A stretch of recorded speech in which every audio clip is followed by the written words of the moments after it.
Fourscore and 7 years ago, our fathers brought forth on this continent a new nation, conceived in liberty and dedicated to the proposition that all men are created equal.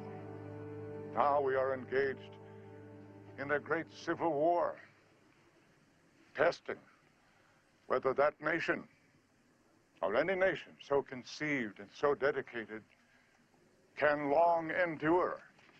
We are met on a great battlefield of that war. We've come to dedicate a portion of that field as a final resting place for those who here gave their lives that that nation might live. It is altogether fitting and proper that we should do this. But in a larger sense, we cannot dedicate, we cannot consecrate, we cannot hallow this ground. The brave men, living and dead, who struggled here have consecrated it far above our poor power to add or detract. The world will little note nor long remember what we say here, but it can never forget what they did here.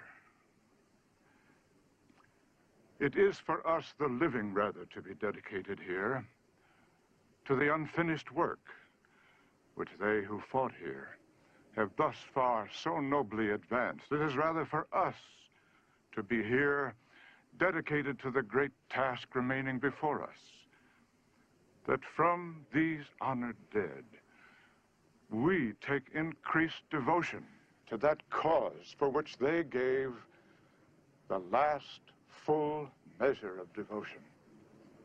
That we here highly resolve that these dead shall not have died in vain, that this nation under God shall have a new birth of freedom, and that government of the people,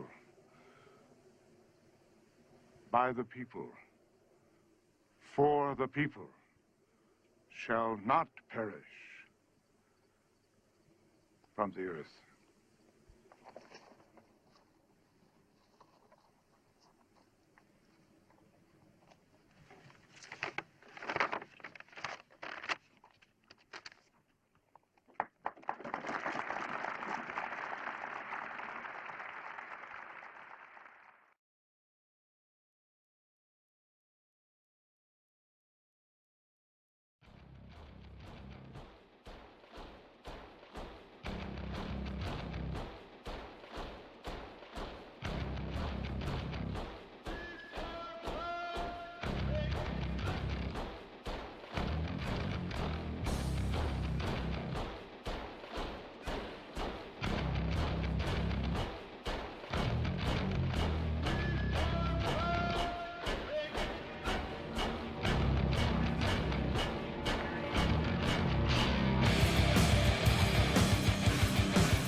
Putting what you're calling the alt-left and white supremacists on the same moral plane. I'm not putting anybody on a moral plane. What I'm saying is this. You had a group on one side and you had a group on the other, and they came at each other with clubs, and it was vicious, and it was horrible, and it was a horrible thing to watch. But there is another side. There was a group on this side, you can call them the left, or you've just called them the left, that came violently attacking the other group. So you can say what you want, but that's the way it is. It's on both sides, sir. You said there was hatred, there was violence on both sides. Well, I do think there's blame. Yes, I think there's blame on both sides. You look at both sides. I think there's blame on both sides, and I have no doubt about it, and you don't have any doubt about it either. And if you reported it accurately, you would say. Kill the person. Heather hired Charlottesville. They showed up in Charlottesville Excuse me. to protest. Excuse me. They didn't put themselves down as doing, and you had some very bad people in that group, but you also had people that were very fine people on both sides. You had people in that group. Excuse me. I saw the same pictures as you did. You had people in that group that were there to protest the taking down of, to them, a very, very important statue and the renaming of a park from Robert E. Lee to another name.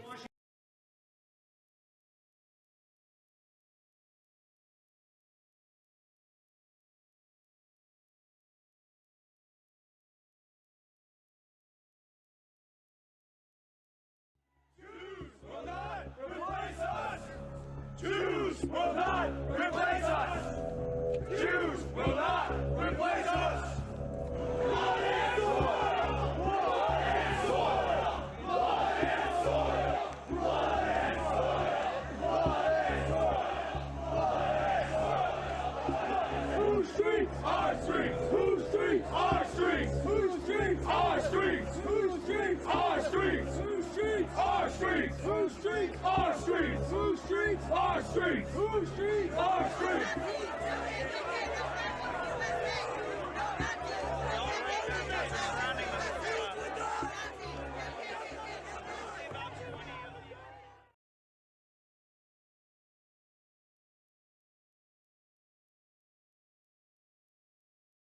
So when did you get into, as you said, the racial stuff?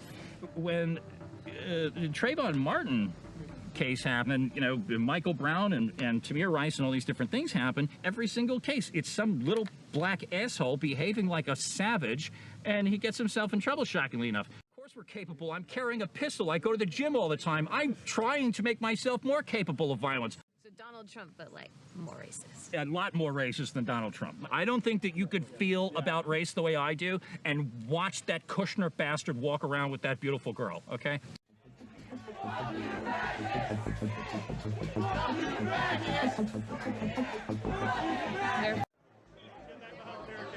So the alt-right is very organized. They have a lot of numbers, they have shields, they have protective gear like helmets. We've seen tear gas, water bottles, eggs thrown. Something like pepper spray.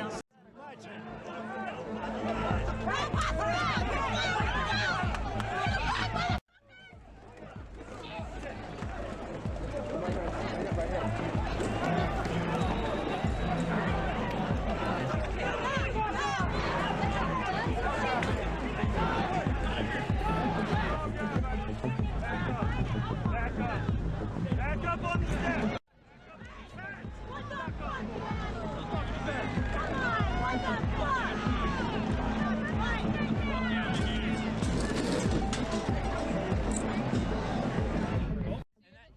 That is a foundational problem with our society, and whatever you think of my opinions, that's going to be something that puts you in danger. Yeah, and that is because this city is run by Jewish communists and criminal niggers. That's exactly what it is. So you're the true nonviolent protesters. I'm not even saying we're nonviolent. I'm saying that fucking we didn't aggress. We did not initiate force against anybody. We're not nonviolent. We'll fucking kill these people if we have to. We had a federal court order that was determined.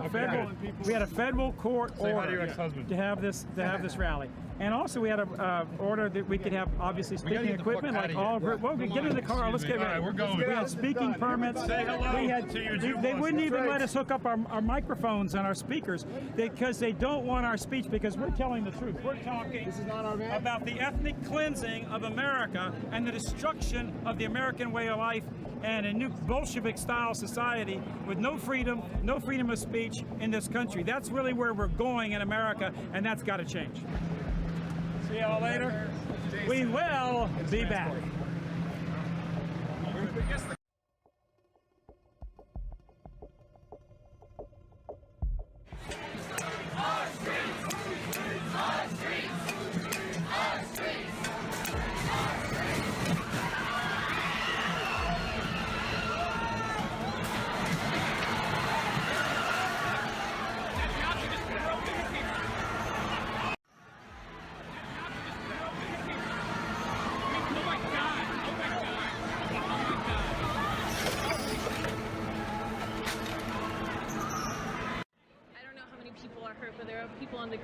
treated by the medics.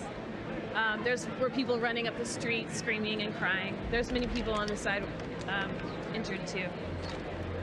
It's a really horrific sound.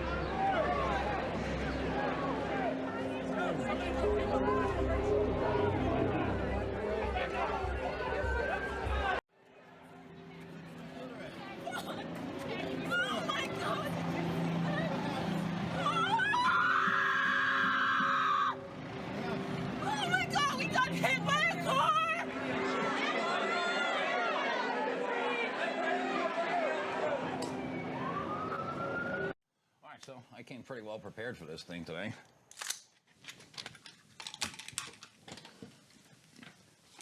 Kel-Tec P3AT, 380 ACP, Glock 19, 9mm, Ruger LC9, also 9mm, and there's a knife. Well, I actually have another AK in that bag over there. You get lose track of your fucking guns, huh? I'd say it was worth it. We knew that we were going to meet a lot of resistance. The fact that nobody on our side died, I'd go ahead and call that points for us. And I think that we showed our rivals that we won't be cowed. But the car that struck a protester, that's unprovoked. That's not true, and you know that it's not true. You've seen the video. So I've seen a video. I don't know much about it. And sadly, because our rivals are a bunch of stupid animals who don't pay attention, they couldn't just get out of the way of his car, and some people got hurt, and that's unfortunate. So you think it was justified? I think it was more than justified. I can't believe the amount of restraint that our people showed out there. I think was astounding. What do you think this means for the next alt-right protest? I say it's going to be really tough to top, but we're up to the challenge. Wait, why? Why? Tough to top? I mean, someone died. I think that a lot more people are going to die before we're done here, frankly. Why? Why? Because people die every day, right? I mean, But not like of a heart attack. I mean, violent death. Well, people die violent deaths all the time, right? Like, this is part of the reason that we want an ethno state, right? So, like, the blacks are killing each other in staggering numbers from coast to coast. We don't really want to have a part of that anymore. And so, the fact that they resist us when we say, hey, we want a homeland, is not shocking to me, all right? These people want violence, and the right is just meeting market demand.